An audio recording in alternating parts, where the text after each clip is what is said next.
नमस्कार दोस्तों, स्वागत है एक बार फिर से आप सभी का अपने इस YouTube चैनल पर। दोस्तों, आज के इस वीडियो में हम लोग बात करेंगे संथाल विद्रोह के बारे में। अगर आप बीपीएससी मुख्य परीक्षा की तैयारी करते हैं तो ये वीडियो आपके लिए निसंदेह ही महत्वपूर्ण हो सकता है। तो आप इस वीडियो को पूरा देखें। वीडियो पसंद आता है तो इस वीडियो को एक लाइक ज़रूर करें।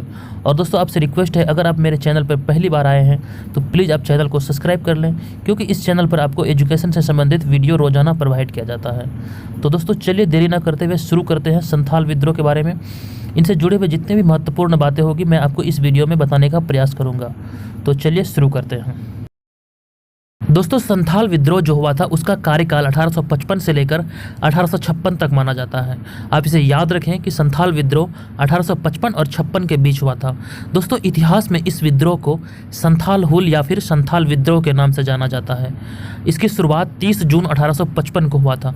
यहाँ पर आपके लिए ये डेट महत्वपूर्ण है, क्योंकि इसी घटना के बाद प्रतिवर्ष 30 जून को हूल क्रांति दिवस के रूप में मनाया जाता है और ये कंटिन्यू अभी तक मनाया जा रहा है। तो यहाँ पे आपके लिए ये महत्वपूर्ण डेट है कि 30 जून को हूल क्रांति दिवस के रूप में मनाया जाता है। और ये संथाल विद्रोह का शुरुआत हुआ था 30 जून 1855 को और इसका कार्यकाल 1855 से 56 तक माना जाता है। तो इतनी सारी बातें हैं इसके बारे में। चलिए अब आगे देखते हैं। दोस्तों, आगे बढ़ने से पहले आपसे एक रिक्वेस्ट है कि आप इस वीडियो को पूरा देखें, क्योंकि इसी वीडियो से संबंधित मैं एक प्रश्न आपको इस वीडियो के अंत में पूछूंगा, जिसका आंसर आपको कमेंट बॉक्स में लिखना है। तो दोस्तों, इस वीडियो को पूरा जरूर देखें और उसका आंसर भी जरूर बताएं। चलिए अब आगे बढ़ते हैं। दोस्तों, अब बात करते हैं इस विद्रोह के कारण के बारे में, किस वजह से ये विद्रोह हुआ था। तो दोस्तों, जल, जंगल और ज़मीन पर आदिवासियों का हक सदियों से चला आ रहा था, पर अंग्रेजों ने इस पर मालगुजारी कर लगा दिया था और इसी के विरोध में यह विद्रोह हुआ था, यानी कि संथाल विद्रोह हुआ था।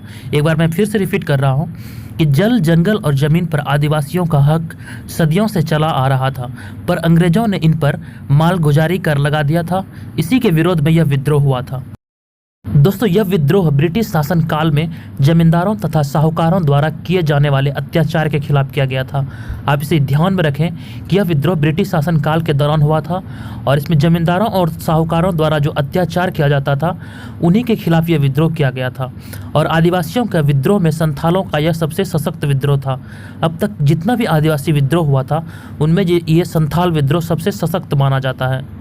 तो वजह यही थी कि अंग्रेजी शासन काल में जो आदिवासियों पर अत्याचार किया जाता था उन्हीं के खिलाफ ये आवाज़ उठाया गया था और यह विद्रोह किया गया था, जिसे कि संथाल विद्रोह के नाम से जाना जाता है।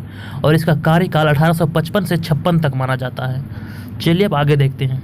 और फिर आगे है, भागलपुर से राजमहल के बीच का क्षेत्र दमन एक कौल के नाम से जाना जाता था। यह क्षेत्र विशेष रूप से संथाल बहुल क्षेत्र था, यानी कि इस क्षेत्र में संथालों की संख्या बहुत अधिक थी और यहाँ के हजारों संथालों ने गैर आदिवासियों को भगाने और उनकी सत्ता समाप्त कर अपनी सत्ता स्थापित करने के लिए जोरदार संघर्ष छेड़ा। यानी कि कहने का तात्पर्य यह है कि इस क्षेत्र में संथालों ने जो भी गैर आदिवासी थे उनको भगाकर तथा उनकी सत्ता को समाप्त कर अपनी सत्ता स्थापित करने के लिए संघर्ष छेड़ा था। यह कार्यकाल वही था संथाल विद्रोह के दौरान, यानी कि 1855 और 56 के दौरान ये सारी घटनाएं घटी थी। दोस्तों, इस वीडियो में मैंने संथाल विद्रोह के जितने भी महत्वपूर्ण बिंदु हैं सिर्फ उन्हीं बातों पर फोकस किया है। अगर ये प्रश्न आपको बीपीएससी मुख्य परीक्षा में पूछता है तो आप इनके शब्दों की सीमा को अपने अनुसार बढ़ा घटा सकते हैं। आई होप कि आपको ये बात समझ में आया होगा। तो चलिए अब आगे बढ़ते हैं, आगे देखते हैं आगे क्या है।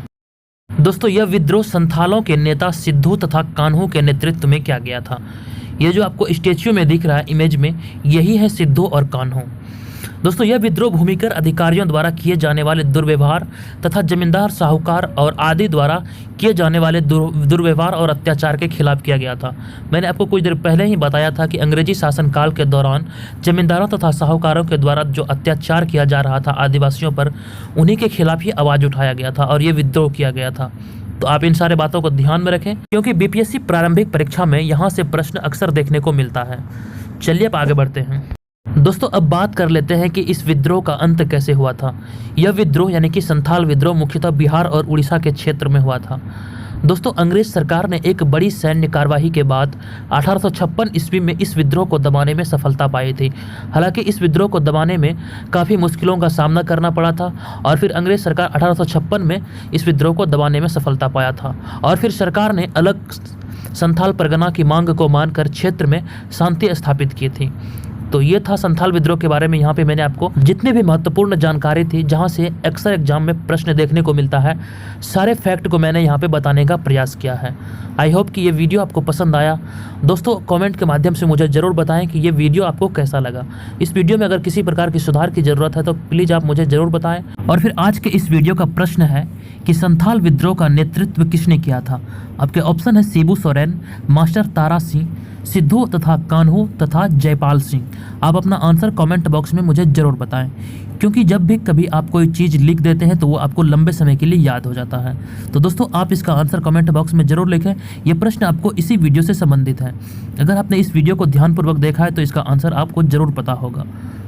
और अपने दोस्तों के साथ इस वीडियो को जरूर शेयर करें। और आपसे एक रिक्वेस्ट है कि अगर अभी तक आपने मेरे चैनल को सब्सक्राइब नहीं किया तो प्लीज़ आप चैनल को भी सब्सक्राइब कर लें, क्योंकि इस चैनल पर आपको बीपीएससी से संबंधित वीडियो प्रोवाइड किया जाता है। तो चलिए मिलते हैं अगले वीडियो में। तब तक के लिए आप अपना ख्याल रखें। वीडियो देखने के लिए धन्यवाद। आपका दिन शुभ हो।